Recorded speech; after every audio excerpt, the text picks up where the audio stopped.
Okay. May ginawa ako dito na rep guys, no. So libre lait po ito. Kasi ang sira nito, may leak po yung condenser na side.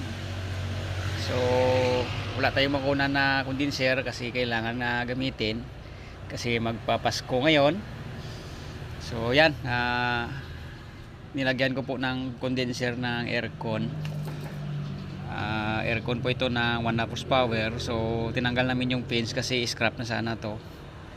Buti na lang, wala naman siyang leak. Kaya nilagay ko dito, tapos nag-add ako ito ng medyo maliit na condenser.